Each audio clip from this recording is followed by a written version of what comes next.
Am crescut cu cei doi frați ai mei împreună cu părinții și bunicii. Bunicii erau unul din partea tatălui, bunicul, iar bunica din partea mamei. Ei locuiau în sate diferite de-a lungul Văii Carașului, din frumosul județ Caraș-Severin. Ei erau țărani de stare medie, dar foarte harnici și de multe ori ne luau și pe noi copiii cu ei la muncă la câmp. Iar când rămâneam acasă cu un bunic sau singuri, primeam responsabilități de îngrijire a animalelor, a curții, a grajdurilor.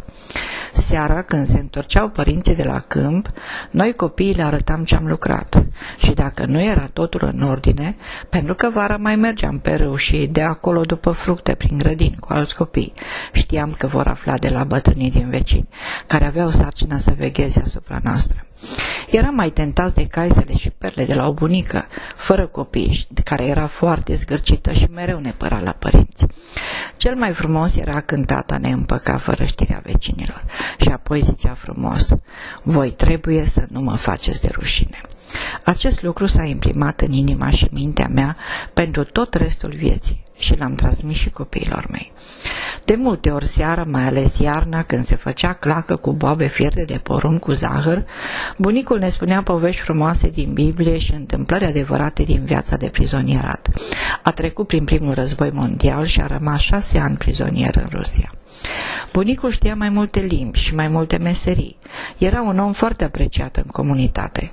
Cosea în postav haine la țăran și avea și mașina de trăierat grâu și de ales grâul.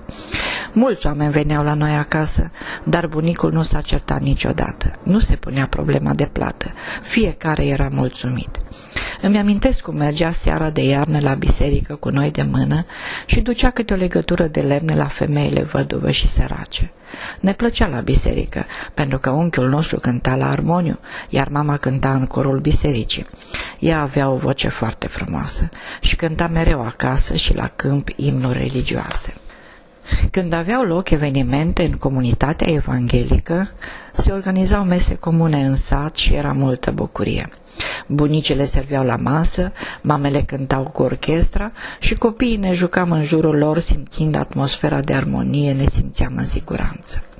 În fiecare an ducea din primele roade ale pământului la cei mai săraci din sat și pe noi ne învățau ca la școală să ne uităm la colegii noștri mai săraci și să împărțim mâncarea cu ei, obicei care mi-a rămas până la maturitate. Iar tata ne învăța că ceea ce știm mai bine să le spunem și celorlalți, să nu păstrăm numai pentru noi, lucru pe care l-am transmis și eu copiilor mei. Bunica ne-a dezvoltat gustul pentru poezie. Ea știa multe balade și ne încânta seara recitându-le. Mai știa să inventeze povești din viața ei cu multe învățături, pentru că a crescut orfană. Am apreciat-o mult pe bunica și a trăit ca să poată să le spună și copiilor mei aceste lucruri frumoase și să-i ajute să iubească satul, animalele și oamenii și să fie darnici și miloși. Biblia spune: învață pe copil calea pe care trebuie să o urmeze și nu se va abate de la ea nici la bătrânețe.